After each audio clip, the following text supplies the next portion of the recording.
Genap cerita merangkai kisah bahagia dalam bingkai keluarga Asik, Ashanty diterjang kabar tak sedap tentang isu menelantarkan sang anak angkat Muhammad Putra. Dari sejumlah kabar yang beredar, Ashanty disebut memutus biaya pendidikan putra di salah satu pesantren di Bogor. Hal ini bermula dari pengakuan mengejutkan Abdul Hamim Dauzi dari LBH Keadilan yang menamai diri sebagai teman putra.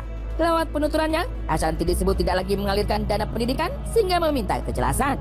Kabar ini tampaknya sampai ke telinga Ashanty sendiri. Meski tak memberikan klarifikasi secara gamblang, tapi lewat sosial medianya tersirat bahwa istri Anang Hermansyah tersebut tak ingin ambil pusing dan memilih menyimpan semua persoalan dalam senyuman. Mengunggah potret dirinya, Ashanty menyertakan tulisan "senyumin aja" yang ditangkap warganet sebagai respon atas serius kabar penelantaran anak angkatnya. Unggahan Ashanty menuai banyak reaksi dari pengikutnya di sosial media. Beberapa di antaranya meminta Ashanty agar tidak memikirkan orang-orang yang dianggap pansos oleh warganet tersebut.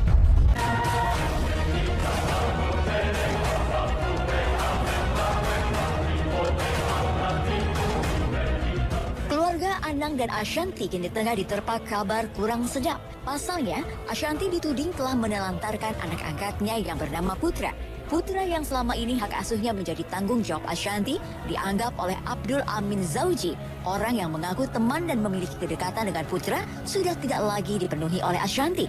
Ashanty diduga lalai menjalankan kewajibannya pada Putra sehingga Putra tidak lagi bisa menempuh pendidikannya di sebuah pondok pesantren terkenal di kota Bogor, Jawa Barat. Tudingan ini sontak membuat ibunda Arsy dan Arsya ini pun meradang.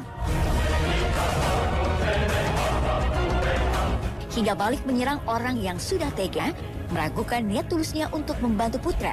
Ashanty pun mengaku bingung karena sejak dirinya resmi untuk membiayai pendidikan Putra di pondok pesantren pada tahun 2019 lalu, Ashanty tidak pernah mengenal sosok yang mengaku sebagai ketua pengurus Lembaga Bantuan Keadilan itu. Saya menyampaikan bahwa saya ini bukan pengacaranya Putra ya. Saya bukan saudara, tapi saya ini teman.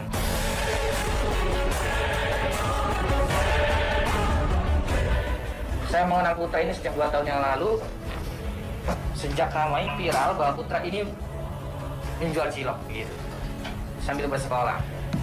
Dan kemudian kami menginisiasi menggalang donasi melalui Kita Bisa, dan terkumpullah sejumlah donasi ya, hampir 200.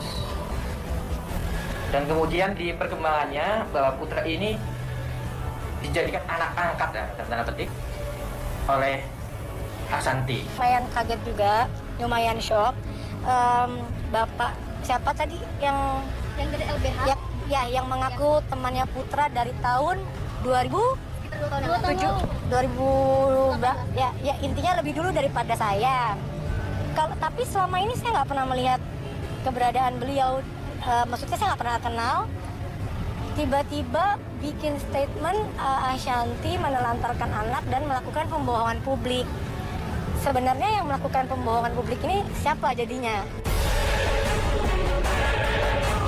Karena pada saat saya bertemu dengan Putra di 2019 awal, saya tidak melihat ada bapak yang katanya sudah melakukan banyak hal buat beliau.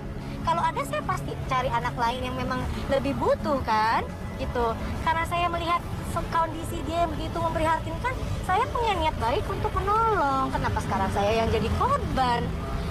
Gitu. Jadi bapak kalau nggak tahu apa-apa, yang melakukan pembohongan publik, menuduh secara, bapak bisa datang. Buktinya teman-teman tahu kan, aku suka posting aku di Lumian, tiba-tiba datang. Hidup aku sekarang cuma kantor di sini sama di rumah. Kalau emang nggak bisa bilangnya akses saya, datang dong. Janji mau menyekolahkan, tiba-tiba diputus tanpa sebab, tanpa penjelasan apa, hanya menyampaikan bahwa ini kebijakan kami gitu. Itu yang disampaikan oleh pihak Ashanty. Saya menghubungi pihak Ashanty secara langsung, katanya betul tidak lagi tanggung jawab Ashanty, dan uang yang sudah dibayarkan, uang pangkal begitu, itu akan dialihkan kepada santri lain. Tidak menyebutkan siapa orangnya begitu. Dan kalau Putra mau kembali ke pesantren, maka silakan biaya sendiri. Yang mau keluar dari pesantren itu siapa? Coba. Alhamdulillah, baik voice note, baik WhatsApp maupun video, kita semua masih lengkap.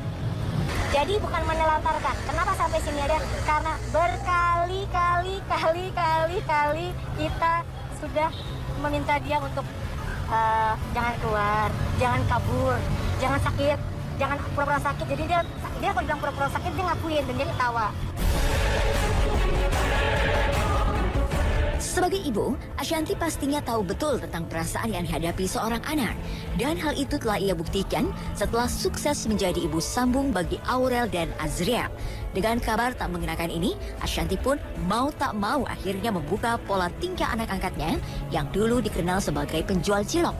Meski hanya sebagai anak angkat yang juga menjadi anak asuhnya, Ashanti pun kerap membawa putra pelesiran ke sejumlah tempat wisata. Jujur pasti sakit hati lah. Di saat kita ikhlas membantu orang kok begini ya balasannya gitu. Udah saya anggap kayak anak, bener-bener anak ini loh. Bener udah kayak anak. Bahkan kenapa kalau buat konten ngapain taruh 3 jam? Bayar mahal-mahal ibaratnya. Tiap bulannya juga biaya dia. Dari mulai baju, cucian. Di pesantren itu dia nyuci. Coba pesantren, kan ada pesantren juga yang nyuci sendiri apa. Ini nyuci, dicuciin, makan 3 kali sehari plus dapat jajan. Apa yang kurang, Mbak? Baru 7 bulan, kan kita kalau masuk tuh bayar uang pangkal, ya. Uang pangkal kan nggak murah, ya. Terus tiba-tiba dia minta keluar. Hati siapa yang nggak sedih? Hati siapa yang nggak sakit? Apalagi dibilang cuma dijadiin konten. Tapi kalau saya paksain terus dia di situ hanya gara-gara saya udah bayar, saya juga takut anak ini nanti ke depannya malah ya kayak gini terjadi kan gitu. Malah akan membuat hal-hal yang lebih menyakitkan. Akhirnya saya ikhlaskan. Tahu nggak baiknya pesantrennya apa? Bunda, nggak apa-apa. Nanti kalau ada, terus aku bilang boleh nggak kalau nanti biaya awalnya Putra saya alokasikan buat anak yang saya bantu yang lain supaya nggak hangus. Harusnya hangus loh. Saat kita minta keluar, di mana-mana biaya itu hangus karena kiainya, anak-anaknya baik sekali. Aku tuh nganter Putra dulu ke sana. Jadi udah kenal. Karena mereka baik, nggak apa-apa Bunda, nanti saya alokasiin untuk anak lain. Selain Putra, saya punya 2 anak lagi. Yang satu di tempat lain, yang satu namanya Aulia di tempat yang sama. Alhamdulillah nggak ada masalah sampai hari ini. Gitu. Karena memang niat aku bukan ngangkat anak karena kan aku punya anak 4. Aku ngangkat anak itu memang bukan untuk tinggal sama saya, tapi untuk saya bantu gitu loh. Jadi menurut pihak Ashanti sebenarnya sudah dibayarkan biaya untuk Putra, biaya uang pangkal ini. Gitu. Tapi kemudian peruntukannya dialihkan, ya, hanya pendidikan yang sebenarnya. Hanya pendidikan, bukan sebagai anak angkat sah secara hukum. Biar mudah kan disebutnya sebagai anak angkat begitu. Ashanti tak hanya kecewa, tapi juga marah karena ketulusan juga rasa ikhlasnya mendadak disebut sebagai sebuah kebohongan. Tak terima dengan tudingan ini, benarkah jika Ashanti akan menempuh jalur hukum? Saya minta Ashanti memberikan klarifikasi gitu. Kenapa? Dan kemudian diurus dong ini statusnya ini dijadikan siswa mana? Kamu mau menyekolahkan pun tidak ada surat pindah, tidak bisa. Gitu loh. Ini nasib pendidikan anak. Menjadi hal yang sangat serius begitu. Ya ini karena ada hak anak, ada hak atas pendidikan yang diduga dilanggar. Bisa saja kemudian kami ketika tidak ada respon, maka bisa saja mengadukan ke KPAI begitu untuk memperoleh dukungan. Ya aku tadinya sih nggak mau klarifikasi sebenarnya. Aku mau langsung aja misalnya, oh ini kalau udah keterlaluan ya udah kita ambil ke jalur yang lebih ini ya gitu. Beliau yang tadi sudah preskon, tolong deh udah sampai di sini aja lah gitu. Jangan aku masih sama maafin kok. Insya Allah aku kan Bapak suruh aku minta maaf ke publik. Jangan sampai juga nanti Bapak yang akan minta maaf ke saya gitu kalau ini berlanjut. Kenapa? Karena Bapak semua yang Bapak katakan ya pembohongan publik. Kayak nggak semua, mungkin beberapa hal ya.